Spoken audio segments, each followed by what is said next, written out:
2010 Nissan Versa. Now, this one has an issue. This is one of those cases where you save money by waiving deductible and you get the cheapest price. And I always say you get what you pay for. Well, I can't pull it down below 1,000 microns. Yes, I know I have my refrigerant gauges and refrigerant hoses on, but I know this will pull down to under 100 microns by itself. Just the pulling with the vacuum pump turned on. What do you notice here? The paint is shiny, it looks good on the outside, but underneath it's missing the heat shield. The shield right here that blocks all the air, so the air goes around instead of through your condenser and radiator. What else do you know? We have a dangling liquid line here that's just dangling. There's supposed to be a clip holding it, and I noticed it right away because if you see my attachment right here to my fitting, it's hitting the alternator, and I know it is not supposed to be in this position right here. This was bent and rebent back in place. Another thing to look for, you see this bend here? This is normal. It's pushed back a little bit because this is supposed to come straight out, and there's a little bit of bend back to it. And then I think that got hit back there. I see some rub marks right there. There's some rub marks there. Let's see if I can focus on that. See those little dark rub marks right there on it? Okay, so the hose comes down, but it has a kink. You see that like little kink to it right there? It's coming out and it's making a sharp bend. This is under stress. You don't put rubber hoses under stress and duress like this. Check this hose out. This hose has been, this line has been bent back. There's little bitty impact marks right there, and it's flattened right next to the alternator. Don't tell me that's not going to be a rub out from there. So we have that there, and then let's turn off the vacuum. Let's kill the vacuum to this. Let's see what happens.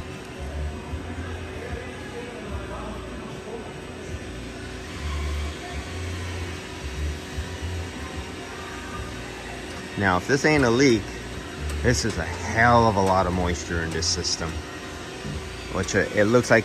Now, if I want to wait 15 minutes, 20 minutes, there's no way I'm not going to be able to vacuum out this amount of moisture.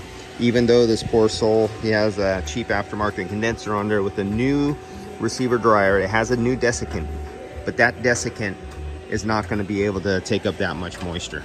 So, you know, I'm going to charge it. I mean, wanted to save a deductible, you want the cheaper price. Yeah, things that you don't normally know happen. It's just like this. Okay, so this is the coolant recovery. You can clearly see this got smashed. Maybe it's not leaking right now. It might have a small fracture in it. And sometimes the customer can leave, and 6 months later, where the plastic has been stressed, where you see it's white down below and stuff like that, it could crack later on. You lose your coolant and you burn up an engine from something you had done 6 months ago or a year ago. We also can see the broken off tab. That's for the engine oil right there, and it's pressing right up against the manifold. That's not getting replaced, and it's missing the hook for your finger. It's supposed to be right about here. And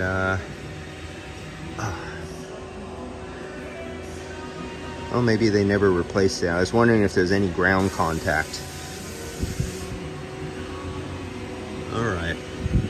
So, problems. Okay, I'm not going to nitpick this anymore. They always scare me because I know they don't replace the O-rings. They just reuse the old ones.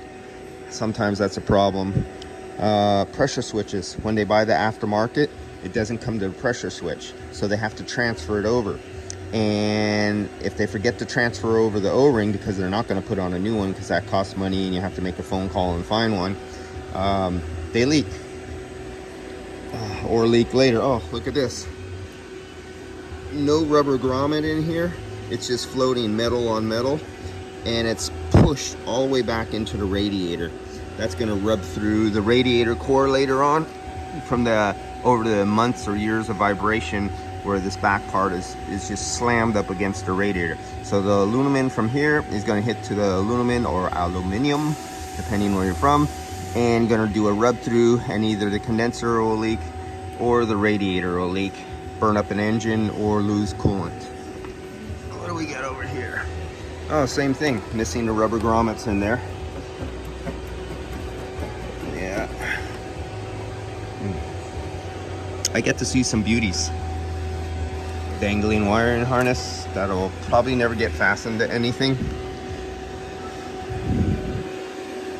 All right. Oh, how do we like that weld? We can see the hammer marks right here, and it looks like some discoloration from some heating and then some beating with a hammer.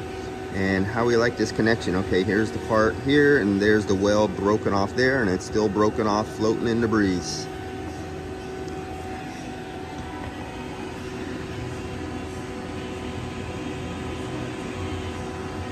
Yep. Wanted a bargain. Got a bargain.